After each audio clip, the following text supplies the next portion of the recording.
Good day guys, Warren again from Excellent Home Decor. Nandito tayo ngayon sa bahay ni client dito sa Greenview Executive Village.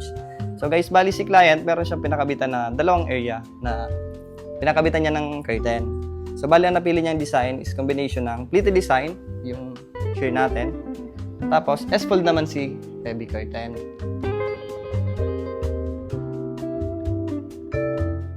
Ito guys, kahit mataas siya, smooth pa rin siya i-operate. Gawa ng, ang mechanism natin is roller type na po. Ganito po siya guys, kahit mataas, smooth pa rin siya. So guys, bali yung high ceiling window ni client, pinalagyan niya ng valance board. So yan lang yung napili niyang valance board. Kung ano yung design ng curtain natin, tapos yun din yung ginamit natin pambalot dun sa board. Bali yung board natin na yan guys is marine plywood, tapos nilagyan natin ng foam yan, kumbaga padded board siya. Tapos, yung dito naman sa may stairway window niya, hindi niya na pinalagyan ng valance. Pero elegant pa rin siya tingnan. Tapos yung heavy niya guys, yan, gaya na sabi ko kanina, naka-drapes lang po siya.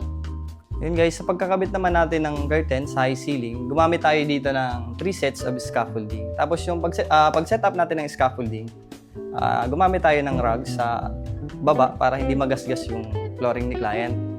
Tapos dito guys, kung mapapansin nyo, medyo delikado yung stairway window nila, no? Mahirap setupan to guys. So, ang ginamit namin dito is platform. Gumamit kami ng tubo mula doon, tapos connected dito sa scaffolding na kinabit namin.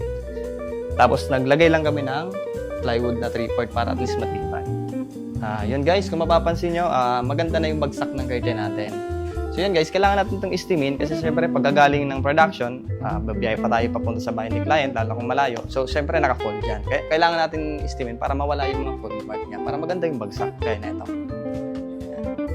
So ngayon guys, kung kaya merong mga bintanang gustong palagyan ng curtain, contact nyo lang po si Excellent Home Decor po. So choose Excellent Home Decor.